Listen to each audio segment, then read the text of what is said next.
कल चर्चा हुई राग की वस्तुओं से द्वेष नहीं करना। इंद्रिय विषयों को राग को छोड़ना, इंद्रिय के विषयों से राग छोड़ा। तो ऐसा नहीं कि द्वेष कर लिया। मान लो भोजन बहुत अच्छा लगता है, आपको खीर बहुत अच्छी लगती है। अब महाराज ने कहा कि खीर छोड़ दो, तो खीर छोड़ तो दी, लेकिन खीर की बुराई शुरू कर दी।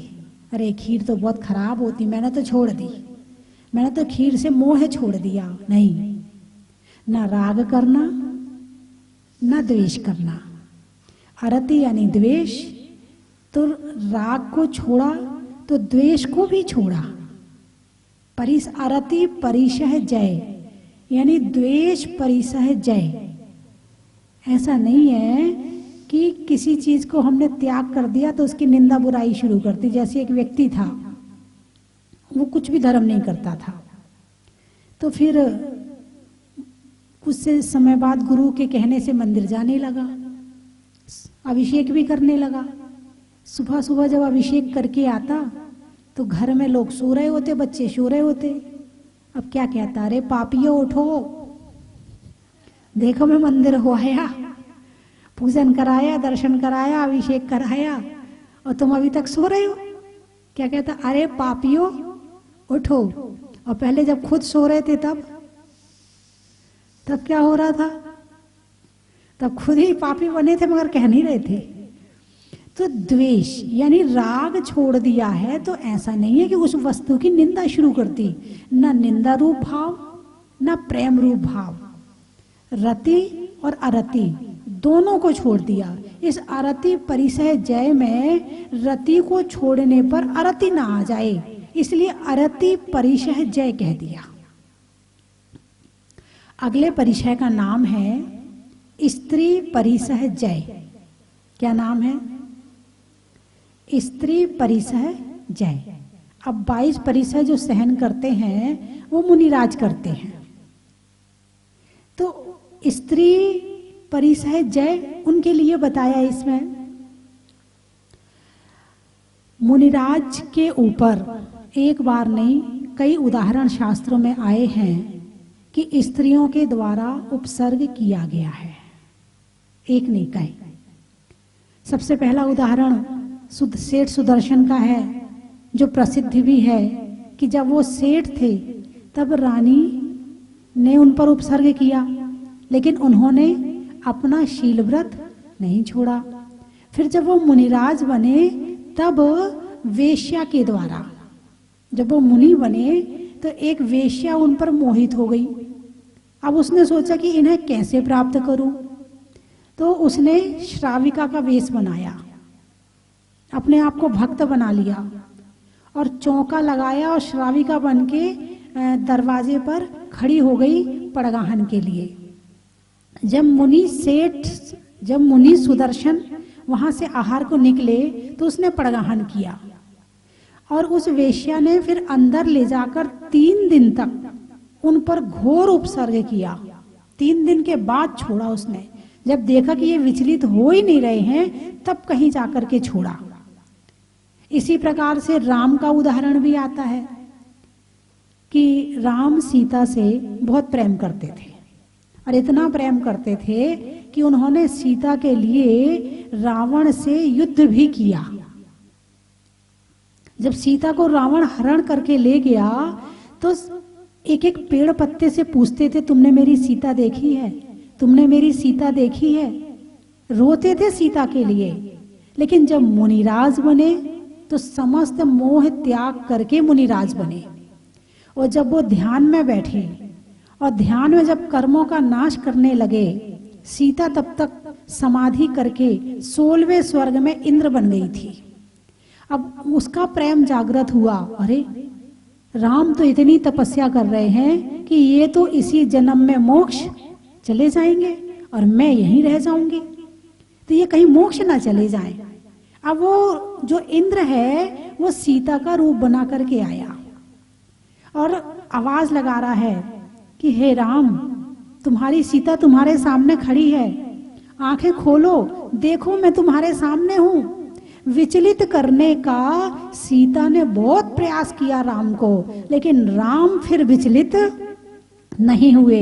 एक समय ऐसा था जब राग था तो इतना था कि रोते थे, और राग छोड़ा तो इतना छोड़ा कि आंख खोलकर भी नहीं देखा। और फिर राम उसी भाव से मोक्ष की प्राप्ति की। उन्होंने मांगी तुंगी के पर्वत से उन्होंने मोक्ष की प्राप्ति की। तो इस तरह से ये बताया कि स्त्री परिसह जय, यानी स्त्रियों के द्वारा लुभाए जाने पर भी लोभ में नहीं आना और अपने ध्यान में, अपनी साधना में लीन रहना, यह है स्त्री परिसह जय नाम का परिसय।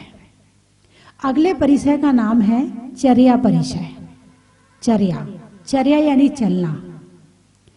मुनिराज विहार भी करते हैं, गमन भी करते हैं, संसार के सभी प्राणी चलते हैं, सभी मनुष्य चलते हैं, लेकिन जो बाकी मनुष्य होते हैं वो बिना चप्पल के नहीं चलते हैं। क्या पहनते हैं? पाँव में चप्पल पहनते हैं। चप्पल जब पहनते हैं तो उन्हें कंकड़ भी नहीं चुभते, पत्थर भी नहीं चुभते, कांटे भी नहीं चुभते। और नंगे पैर चलो तो हैं, कंकड़ भी चुभते हैं, पत्थर भी चुभते हैं। कितना बचा के चलो, कहीं ना कहीं आ ही जाता है बीच में। एक आध कंकड़ पत्थर बीच में ऐसा चुभ जाता है कि बस लगता कि हाँ कुछ लगा है अंदर में। तो बिना चप्पल के चलना, बिना जूते के चलना, और फिर जो कष्ट हो रहा है उसे शांति से सहन करना, उसमें क्रोध नहीं करना। अरे ये कैसी सड़क बनाई है, ये देखो कितने कंकड़ पत्थर हैं यहाँ पर, अरे यहाँ तो कितने पत्थर पड़े हैं, कितने चुभ रहे हैं मेरे पैर में, अरे मेरे पैर में कितना दर्द हो रहा है। क्रोध करना, दुख करना, कांटा चुभ जाए तो हे भगवान इस कांटे को भी यही लगना था, ये कांटा भी मेरे ही पैर में चुभा है। गुस्सा नहीं करते हैं, क्रोध नहीं करते हैं, वे शांति से उसे परिचय मान करके सहन करते हैं। आपने देखा कभी किसी मुनिराज को कि पैर में यदि पत्थर चुभ रहे हो या कांटा चुभ गया हो तो गुस्सा किया हो? नहीं, शांति से निकाल लेते, कोई बात नहीं, चुभ गया है लाओ निकाल लेते हैं।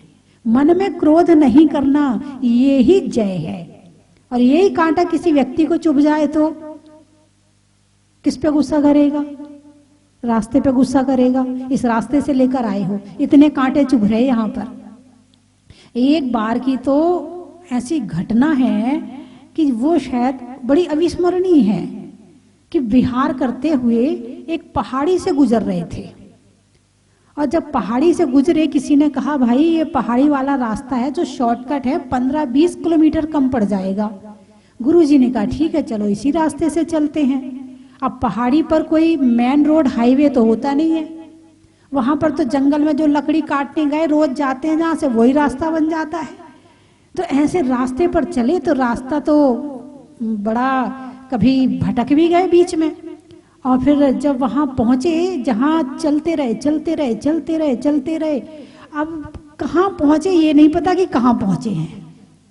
और उसके साथ में जहां रात हुई वहीं बैठ गए। गर्मी के दिन थे, ये तो इत्तेफाक की बात थी कि दिन गर्मी के थे।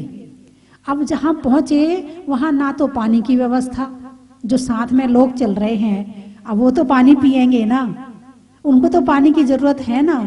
यदि किसी के कमंडल में जल खत्म हो गया हो तो कमंडल में जल की जरूरत तो है ना। तो वहां पर ना जल की व्यवस्था, ना वहां ठहरने की व्यवस्था, बस एक मैदान था वहां पर, उसी मैदान में बैठ गए। एक साइड में साधु संत बैठ गए, एक साइड में सभी माताजी बैठ गई। अब रात हो गई, शाम का प्रतिक्रमण किया। प्रतिक्रमण करने के बाद वहीं सामायिक के लिए बैठे, लेकिन वहां की जमीन कैसी, हर पग पग पे कांटे, इतने कांटे कि जहां बैठो वहीं 10 कांटे। वहां जो बच्चे साथ में चल रहे थे, कटनी के बच्चे थे साथ में चल रहे थे, तो उन लोगों ने वहीं एक झाड़ियों को निकाल के एक झाड़ू बनाई उसी की, और उस झाड़ू से जमीन को साफ किया बैठने के लिए, और वहां पर फिर बैठे। फिर भी सारे कांटे तो साफ एक साथ हो नहीं सकते हैं, क्योंकि कांटे तो वहां बिखरे पड़े थे। अब वहाँ पर जो पीछे शाम को लोग आने वाले थे, साथ के संघ वाले और श्रावक गण जो व्यवस्था, रात्रि विश्राम की व्यवस्था करके चटाई आदि लाने वाले थे, अब वो बेचारे सारे पहाड़ी में घूम रहे हैं। उन्हें तो मिल ही नहीं रहे कि महाराज जी कहाँ, माता जी कहाँ। अब बड़े, वो भी बड़े परेशान। लेकिन यहाँ हम लोग परेशान नहीं, दिमाग में कोई परेशानी नहीं, आनंद से वहाँ बैठकर जंगल का अनुभव कर रहे हैं और वहाँ बैठकर सामायिक कर रहे हैं। बड़ा आनंद आया। जो साथ में लोग थे, बच्चे थे, वो निकले, चांदनी रात थी तो निकले कि आसपास कहीं पानी मिल जाए। तो कहीं 1 किलोमीटर दूर में एक झरना मिल गया उन्हें। वहां उन्होंने अपनी प्यास बुझाई और पानी के जल में कमंडल आदि की व्यवस्था शुरू करी। फिर जो लोग ढूंढ रहे थे वो रात को 11 बजे पहुंचे हम लोगों के पास में। तो ऐसे जीवन में कभी कभी हो जाता है। अब उन्हें तो गुस्सा आ रहा है कि महाराज जी भटक गए, लेकिन हमें गुस्सा नहीं आ रहा कि हम भटक गए, क्योंकि बाहर का भटकना भटकना नहीं है, भावों का भटकना भटकना है। भाव यदि गलत में चले जाएं तो वो भटकना भटकना है। यहाँ का रास्ता तो आज नहीं कल मिल ही जाएगा, कोई दिक्कत नहीं है। फिर हालांकि दूसरे दिन का बिहार भी बड़ा अच्छा हुआ और रास्ते में जंगल में कहीं एक आध जगह जहाँ मिली वहाँ आहार भी हुआ और तीसरे दिन फिर वहाँ से पन्ना पहुँचे। तो इस तरह से चर्या परिचय चलते हैं तो कहीं कांटों भरा रास्ता मिलता है, कहीं कंकड़ का रास्ता मिलता है, कहीं पत्थरों का, बड़े बड़े पत्थर कई बार विहार करते हैं और रास्ते में सड़क बन रही होती है और दूसरा रास्ता होता नहीं है चलने के लिए। तो 1-1, 2-2 किलोमीटर तक इतने बड़े बड़े मोटे मोटे पत्थर पड़े होते हैं और उन पत्थरों पे चल के विहार करना पड़ता है। ऐसा एक बार नहीं, कई बार जीवन में मौका आया। जो चप्पल जूते पहन के चल रहे हैं उन्हें तो कुछ नहीं, लेकिन जो बिना चप्पल के चलते हैं उन्हें पता चलता है कि कैसे चला जाता है। और जब कभी लंबा विहार होता है तो जैसे तुम्हारे चलने में चप्पल घिस जाती है, वैसे हम लोगों के पांव घिस जाते हैं, खून आ जाता है पांव में से, हैं। कई बार पट्टियां लगा के भी चलना पड़ता है कि भाई चलना जरूरी है, विहार आवश्यक है। तो इसलिए स्थान पर पहुंचने के लिए विहार आवश्यक होने से चलना भी है। तो इस तरह से पांव से खून भी आ जाता है। बहुत बार होते हैं, बड़े बड़े छाले हो जाते हैं पैर में, और कई बार छाले दर्द वाले भी होते हैं, कई बार बिना दर्द वाले भी होते हैं। तो इसको कहा है चर्या परिचय। क्रोध नहीं करना, इन सब चीजों को समता से सहन करना, इन सब चीजों में, भावों में, परिणामों में निर्मलता रखना, किसी पर क्रोध नहीं करना। अरे ऐसे रास्ते से लेकर आए हो, तुमने तो हमारा बिहार खराब कर दिया, तुमने तो ये खराब कर दिया। बहुत बार होता है, लेकिन नहीं, बहुत अच्छा जो हुआ बहुत अच्छा। और जब समता परिणाम रख करके और इस तरह से चर्या की जाती है तो इससे कर्मों की निर्जरा अधिक होती है।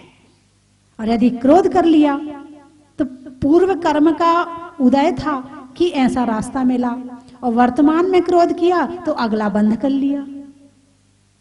तो इसीलिए इस परिचय को मुनिराज बड़ी शांति से सहन करते हैं। गर्मी में जब चलते हैं तो धरती बड़ी गरम गरम भी लगती है, कई बार जब सर्दियों में चलते हैं तो जमीन बड़ी ठंडी ठंडी भी लगती है। तो ऐसा तो नहीं कि वो कुछ पहन ले, नहीं, जो है उसको सहन करते हुए और फिर आगे चलते हैं। और वैसे तो कहा जाता है, आजकल के डॉक्टर कहते हैं, बोले जो कंकड़ पत्थर वाली जमीन है उसमें आधा 1 किलोमीटर सब लोगों को चलना चाहिए। पूछा क्यों? बोले एक्यूप्रेशर हो जाता है। बोले ये एक्यूप्रेशर क्या है? बोले पैर में बहुत सारे शरीर के पॉइंट होते हैं और जब वो पॉइंट दबाए जाते हैं तो उससे अनेक बीमारियां ठीक हो जाती हैं। ये आज कह रहे हैं डॉक्टर। तो कुछ लोगों ने चलना शुरू कर दिया है नंगे पैर, कुछ समय के लिए, हमेशा के लिए नहीं। वहां बाकी तो पलंग से नीचे पांव आए तो जमीन में नहीं जाते हैं, कहाँ जाते हैं? चप्पल में जाते हैं। अब तो घर में भी चप्पल चलती है। बोले ये हमारे घर की चप्पल है, ये हमारी रसोई की चप्पल। अब चप्पल तो चप्पल है, चाहे कहीं की भी हो, है। और आजकल का रहन सहन ऐसा हो गया है कि हर घर में पत्थर लग रहा है। पत्थर एक फैशन में आ गया है। और राजस्थान में पत्थर बहुत है, पहाड़ खोद खोद के पत्थर की कमाई कर रहे हैं। तो पत्थर पर पांव रखना स्वास्थ्य के प्रतिकूल है और मिट्टी में चलना स्वास्थ्य के अनुकूल है। पत्थर में पांव रखने से अनेक तरह की बीमारियां भी पैदा होती हैं, घुटने का दर्द, कमर का दर्द और अनेक तरह की बीमारियां।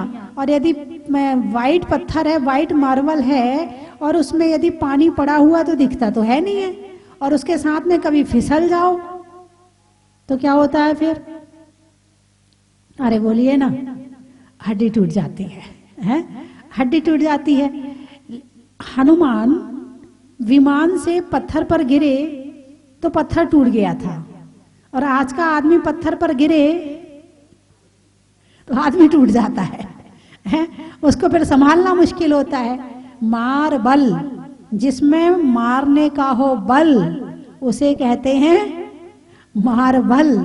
ऐसे कायदे से स्वास्थ्य के लिए मिट्टी के मकान में रहना ही उचित है, क्योंकि इस शरीर में जो जो चीजें हैं वो सारी चीजें मिट्टी में है, और जब मिट्टी से आपस में संपर्क में आती है तो शरीर की कैल्शियम की कमी, फास्फोरस की कमी और भी जितनी तरह की कमी होती है वो सारी कमियां मिट्टी में रहने वालों को और मिट्टी में चलने वालों को, मिट्टी के साथ काम करने वालों में पूरी हो जाती है। लेकिन जब पत्थर में रहते हैं तो शरीर में अनेक तरह की कमी आती है, फिर दवाई खा खा के पूरी करनी पड़ती है। आपने देखा पहले के समय के लोग मिट्टी में रहते थे, इतनी बीमारियां नहीं होती थी, और आज पत्थर के मकान में रहते हैं तो 100 तरह की बीमारियां होती हैं। तो मिट्टी से हमारे शरीर की कमियां पूरी होती हैं, और पत्थर में रहने से शरीर की कमियां आ जाती हैं, बहुत सारी कमियां आ जाती है। फिर डॉक्टर कहता है इसकी कमी हो गई, उसकी कमी हो गई, क्योंकि शरीर में लोहा भी है, सोना भी है, चांदी भी है, फास्फोरस भी है, और शरीर में जितनी भी चीजें इस मिट्टी में से मिलती है ना वो सारी चीजें इस शरीर में है, और उसकी पूर्ति तभी हो सकती है जब ये शरीर मिट्टी के मकान में ही रहे। एक मेरा प्रैक्टिकल बड़ा अच्छा है, पहले मुझे भी बड़ा मतलब खींचता था ये पत्थर का मकान, अंदर से बड़ा अच्छा लगता था क्योंकि देखने में अच्छा लग रहा है। तो एक दिन की बात है कि हम लोग बिहार करते हुए जा रहे थे, तो एक जगह पर रुके, तो उस दिन हम किसी परिवार के घर में नीचे के मकान में रुके हुए थे, और उनके मकान में एक कमरा मिट्टी का था और एक कमरा पत्थर का था। देखो प्रैक्टिकल कैसे होता है। अब उसमें मैंने दीक्षा नहीं ली थी, मैं नहा के आई तो ठंड का समय था, बहुत ठंड लग रही थी, लेकिन दोनों कमरों की तरफ मैंने नजर डाली, यहाँ जाऊं कि यहाँ जाऊं। अब बताओ आंखें कहाँ खींचेंगी? पत्थर के मकान की, पत्थर वाले कमरे में अच्छा लग रहा है, देखने में बड़ा सुंदर सा लग रहा है, सुंदरता आंखों को खींचती है। मैं पत्थर वाले कमरे में चली गई, ठंड और ज्यादा लगने लगी। इतने में उनके परिवार की बच्ची आई, बोले दीदी आप उस कमरे में बैठ जाओ, मैं इस कमरे की सफाई कर दूं। तो मैं उस समय मिट्टी वाले कमरे में चली गई, और जब मिट्टी वाले कमरे में गई तो वहां मुझे गर्माहट महसूस हुई, और जितनी ठंड लग रही थी मेरी सारी ठंड खत्म हो गई, जबकि कुछ भी नहीं किया, केवल पत्थर के कमरे से मिट्टी वाले कमरे में आई थी। और एकदम ऐसी अच्छी फीलिंग आई कि ऐसा लगा अरे मैं वहां क्यों बैठी थी, मैं पहले यहां क्यों नहीं आई। ऐसी अच्छी, मतलब मैं नहीं बोल रही, अब ये शरीर बोल रहा है। पहले आंखों ने खींचा सुंदरता की तरफ तो पत्थर वाले कमरे में गई, और फिर जब शरीर वहां गया तो उसको जो फील हुआ वो अच्छा फील हुआ। वो फिर शरीर ने बताया कि शरीर को पत्थर के मकान की नहीं मिट्टी के मकान की जरूरत है, लेकिन आज दिखावा इतना ज्यादा बढ़ गया है कि लोग पत्थर के मकान ज्यादा बनाने लगे हैं। मैं तो आज भी कहती थी झोपड़ी मिल जाए ना रहने को तो ज्यादा बढ़िया है, ज्यादा अच्छा है, स्वास्थ्य के अनुकूल है और हर चीज के अनुकूल है, ध्यान के अनुकूल है, स्वाध्याय के अनुकूल है, क्योंकि ये पत्थर जो है इसमें चार्जिंग की क्षमता ज्यादा होती है। अब आप कहोगे अच्छा हम तो मोबाइल चार्ज करते हैं और चीजों की बैटरियां चार्ज करते हैं, तो क्या ये पत्थर भी चार्ज होता? हाँ बिल्कुल होता है। पत्थर में बहुत ज्यादा क्षमता है, इसीलिए मंदिर में मार्बल लगाया जाता है, इसलिए मंदिर में पत्थर लगाया जाता है कि जब कोई वहां बैठकर एक माला फेरता है तो वहां उसकी ऊर्जा वो पत्थर चार्ज कर लेता है, और वहां जितनी भक्ति पूजा जितना वहां होता है वो मंदिर उतना ज्यादा एनर्जेटिक हो जाता है, उतना ऊर्जावान हो जाता है। तो मंदिर में लगाना जरूरी है, घर में लगाना जरूरी नहीं है, क्योंकि घर में क्या ज्यादा होता है? राग, द्वेष, क्रोध, मान, माया, लोभ, हिंसा, झूठ, चोरी, कुशील, यही होता ना। और जो भी चीज होगी पत्थर उसको चार्ज करेगा। अब जब घर इन चीजों से चार्ज हो जाएगा और बाहर से आप कितने अच्छे भावों से भरकर आए हों, घर में घुसते ही वो जो वहां पर ऊर्जा है वो आप पर अटैक करती है और ना चाहते हुए भी भाव गलत हो जाते हैं। मंदिर में जाने पर ना चाहते हुए भी भाव अच्छे हो जाते हैं, और घर में घुसने पर कई बार ना चाहते हुए भी भाव गड़बड़ हो जाते हैं। तो आज जो दिखावा चल रहा है, जो सुंदरता खींच रही है, ये स्वास्थ्य के प्रतिकूल है। मिट्टी में रहने पर ही हमारा मन, हमारा वचन, हमारी काया स्वस्थ रह सकती है। आज अस्वस्थता का कारण ये पत्थर भी है। और साधु संत का यदि संत निवास बनाए तो कम से कम ऐसा पत्थर ना लगाएं, क्योंकि वो नंगे पैर रहते हैं, और साधु संत तो कपड़े भी नहीं पहनते हैं, और पत्थर जो है सर्दी में ठंडा और गर्मी में गर्म होता है, और मिट्टी जो है सर्दी में गर्म और गर्मी में ठंडी होती है। इसीलिए स्वास्थ्य बढ़िया रहता है मिट्टी में मकान में रहने वालों का। तो बंधुओं, जो ये चर्या परिसय, चलने वाला परिसय है, ये घर में रहने पर फिर चप्पल की जरूरत नहीं पड़ती। पहले के लोग घर में चप्पल पहनते थे क्या? अरे बोलिए ना। पहली बात तो पहले के लोग चप्पल पहनते ही नहीं थे। 75% लोग चप्पल पहनते नहीं थे। 75%।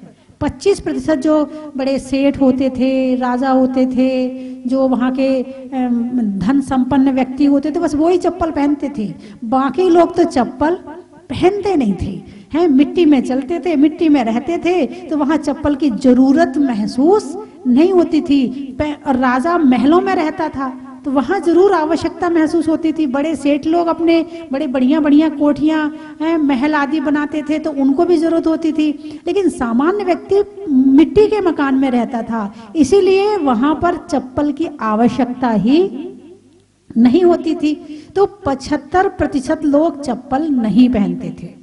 अब जैसे जैसे शहरीकरण हुआ, जैसे जैसे फैशन बढ़ी, जैसे जैसे फिल्मों ने सिखाया लोगों को कि कैसे रहना है, क्योंकि हम अपने आप से रहन सहन नहीं, हम फिल्मों से सीखते हैं। उसमें जैसी चप्पल पहनी गई, जैसा जो पहना गया है वैसा शुरू कर दिया, और धीरे धीरे करके अब तो ये हालत हो गई है कि अब चप्पल दान करी जाती है। बहुत से लोग होते हैं चप्पल, गरीबों को चप्पल बांटते हैं। अरे कम से कम तुम तो पहन रहे हो, उसे तो छोड़ दो, उसको तो रहने दो बिना चप्पल के। लेकिन एक फैशन बन गई है चप्पल की, और पत्थर के मकान ने चप्पलों को घर में प्रवेश दिला दिया है। पहले चप्पल घर की कहाँ होती थी? बाहर होती थी। अब 1 नंबर जा रहे हैं तो चप्पल, 2 नंबर जा रहे हैं तो चप्पल, किचन में जा रहे हैं तो चप्पल, और मतलब अब यदि चौका लगाना पड़े और बिना चप्पल के चौके में जाना पड़े तो बड़ा कठिन सा लगता। अरे ठंड हो रही है, कौन चौका लगाए, बिना चप्पल के करना पड़ेगा। ये चप्पल तुम्हारा चौका छुड़वा देती है, आहार दान छुड़वा देती है। तो अपने मकान को, अपने घर को ऐसा बनाए कि जिससे स्वास्थ्य और धर्म दोनों पल जाए। अगले परिचय का नाम है निषद्या परिचय। कौन सा परिचय? निषद्या। निषद्या का मतलब है अनेक तरह के आसन की सिद्धि करना। अभी आप किसी प्रोग्राम में जाते हैं, आपको टिक के एक जगह 2 घंटे बैठना पड़े तो कितने बार आपको आसन बदलने पड़ते हैं? बहुत बार बदलने पड़ते हैं। फिर ऐसे पैर करेंगे, फिर ऐसे करेंगे, फिर ऐसे हिलेंगे, फिर पैर यूं होंगे, हैं। तो ध्यान लगाने के लिए आसन की सिद्धि आवश्यक है, क्योंकि आसन एक आसन में होंगे तो वो आसन में ध्यान की स्थिरता बनेगी, क्योंकि शरीर के हिलते ही आत्मा के प्रदेश भी हिलते हैं। हमने हाथ हिलाया तो आत्मा के प्रदेश हिले, हमने पांव हिलाए तो मन हमारा वहां भी जाएगा, हमने कुछ भी, हम शरीर का कोई भी अंग हिलाते हैं तो उससे हमारे आत्मा के प्रदेश हिलते हैं, तो हमारे ध्यान में स्थिरता नहीं रह पाती है। तो ध्यान में स्थिरता के लिए आवश्यक है कि ध्यान के लिए आवश्यक आसन की सिद्धि करी जाए, और उस आसन की सिद्धि से कई तरह के आसन होते हैं। वीरासन होते हैं, कुक्कुटासन होता है, खड्गासन होता है, पद्मासन होता है, वज्रासन होता है, बहुत सारे आसन होते हैं। और उन आसन में बैठ करके और बिल्कुल ध्यान लगाया जाए और बहुत देर तक उस ध्यान में बैठ करके आसन सिद्ध कर लिया जाए तो आने वाले परिसहों पर विजय प्राप्त होती है। अब भगवान पार्श्वनाथ पद्मासन में बैठे हैं, ध्यान में बैठे हैं, और कमठ ने आकर उपसर्ग किया।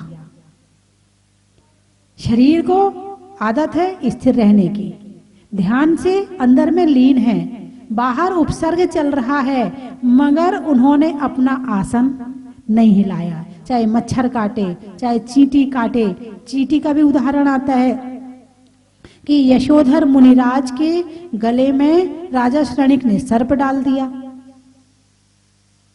और चींटियां आकर मुनिराज को, मरा हुआ सर्प था और चींटियां तो मांसाहारी होती हैं, चींटियां मांसाहारी होती हैं, और वो सांप की जैसे ही उन्हें खुशबू पहुंची चढ़ गई मुनिराज के ऊपर, उस सांप को भी काट रही हैं और मुनिराज को भी काट रही हैं। राजा श्रनिक को दूसरे तीसरे दिन याद आई, तब चेलना से कहा, अरे मैंने बदला ले लिया। बोले क्या बदला? तूने मेरे साधुओं का अपमान किया था, मैंने तेरे साधु का अपमान कर दिया। भाई क्या कर दिया आपने? मैंने तेरे साधु के गले में मरा हुआ सांप डाल दिया। अब चेलना तो विलाप करने लगी, चिल्ला चिल्ला के रोने लगी, तुमने ये क्या किया? साक्षात नरक का रास्ता खोल दिया। अब पत्नी है और आंसू से तो अच्छे अच्छे पिघल जाते हैं। बोले अरे नहीं, वो तो भाग गए होंगे। बोले नहीं, यदि दिगंबर जैन साधु होंगे तो भागे नहीं होंगे। और जब वहां जाकर के चेलना को लेकर श्रनिक गया, वहां जाकर देखे तो मुनिराज उसी ध्यान में 3 दिन तक बैठे रहे। तो ये आसन की सिद्धि है। ये क्या है? आसन की सिद्धि है कि उपसर्ग आने पर भी आसन को नहीं छोड़ना। इसीलिए कष्ट होने पर भी आसन की सिद्धि के लिए एक आसन में बैठे रहते हैं। एक नहीं, घंटों बैठे रहते हैं, धूप में बैठते हैं। ऐसा ना हो कि हम धूप लगे और गर्मी लगे तो हम भाग जाए, नहीं, यहीं बैठना। ऐसा ना हो कि ध्यान अस्थिर हो जाए तो बाहर की विपरीत परिस्थितियों में स्वयं की परीक्षा करते हुए स्वयं के ध्यान में लीन होकर के आसन की सिद्धि करते हैं और कर्मों पर विजय प्राप्त करते हैं। और कर्मों को भगाने का तरीका यही है। तो इसीलिए ये निषद्या परिचय हुआ। ये कौन सा परिचय हुआ? निषद्या परिचय हुआ।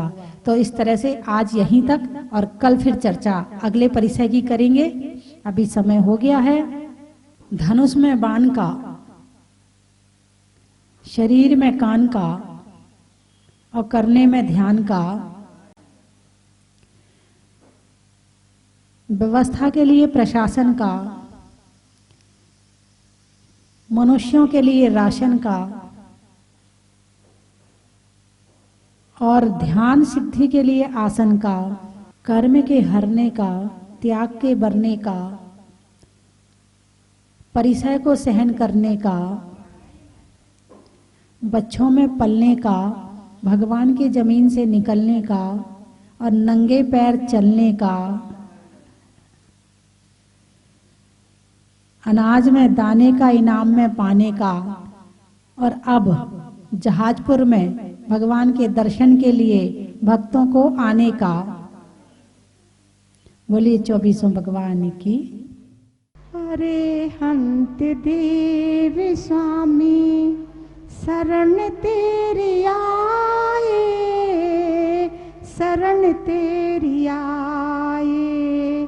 अरे हंत देव स्वामी शरण तेरी आए, शरण तेरी आए।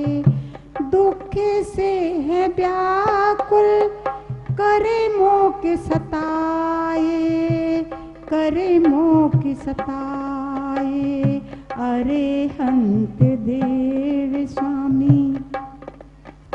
निजी कर्म काट करके आप सिद्ध हो गए हो, निरी कर्म काट करके आप सिद्ध हो गए हो।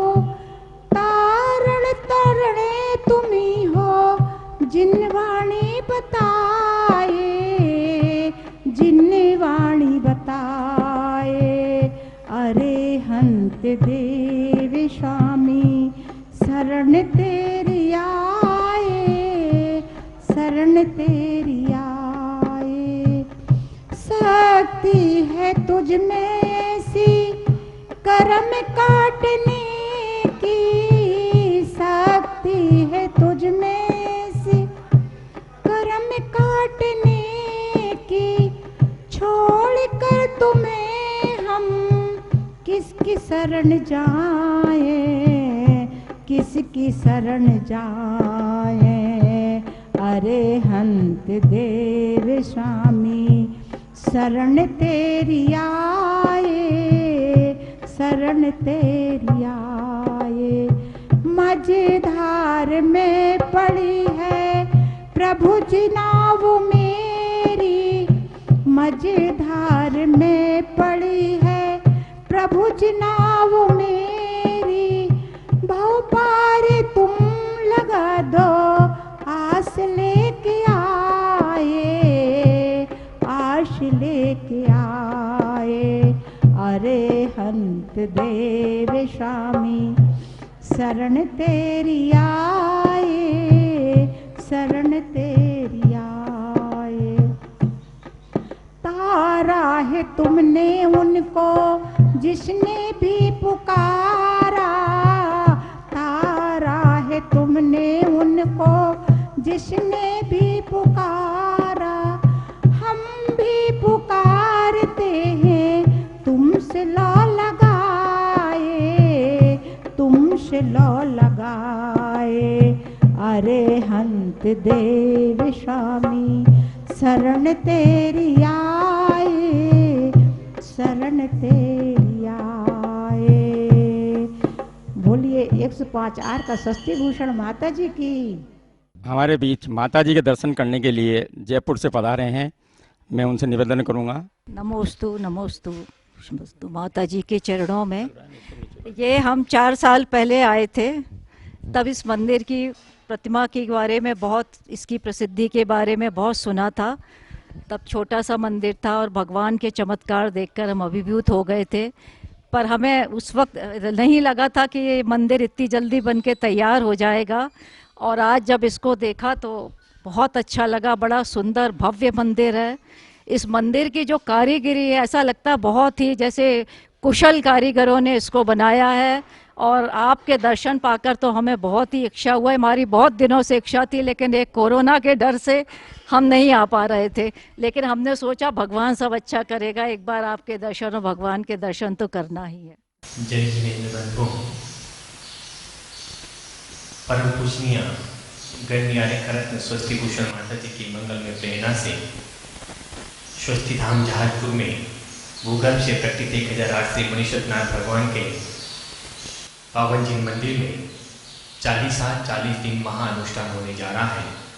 आने वाली 8 नवंबर 2020 से 17 दिसंबर 2020 तक बंधु अपने घर में सुख शांति समृद्धि के लिए आप स्वस्ति धाम जहाजपुर में एक दिन का चालीसा करवाएं, जिसकी योजनाबद्ध राशि मात्र 5100 रुपये है। आपने पढ़ा है 40 दिन पढ़ते जो भगवान बुद्धि शुद्धि धन हो अतुल होवे सम्यक ज्ञान। बंधु यहाँ पर 40 दिन तक लगातार प्रतिदिन 40 बार चालीसा का पाठ होगा, और वो भी मनीषनाथ भगवान के समक्ष होगा। तो बंधु उस दिन जो शांति धारा होगी उसमें भी आपका नाम बोला जाएगा, आपके नाम से यहाँ पर विधान होगा और चालीसा का पाठ होगा 40 बार। तो ऐसा सौभाग्य हमको पूज्य माता जी ने प्रदान किया है। कोरोना महामारी चल रही है, अपने घर में रोग शोक आदि व्याधि को नष्ट करने हेतु सुख शांति हेतु एक दिन का चालीसा और विधान के पुण्यार्चक बने।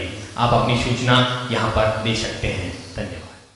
कंचन की थाल को सजाओ रे आज, रत्नों की थाल को भर लाओ रे आज। आओ आओ करे रे गुणगान आरती भगवन की। आओ आओ करे गुणगान आरती भगवन की। आओ आओ करे रे गुणगान आरती भगवन की।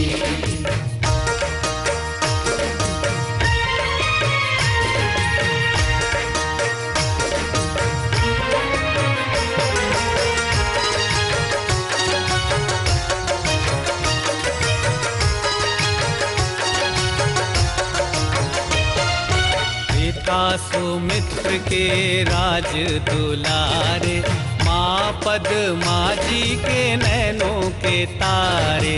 पिता सुमित्र के राज दुलारे, माँ पद्मा जी के नैनों के तारे।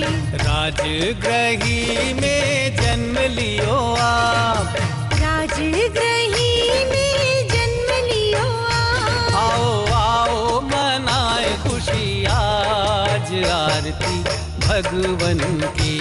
आओ आओ करे रे गुणगान आरती भगवन की। आओ आओ करे रे गुण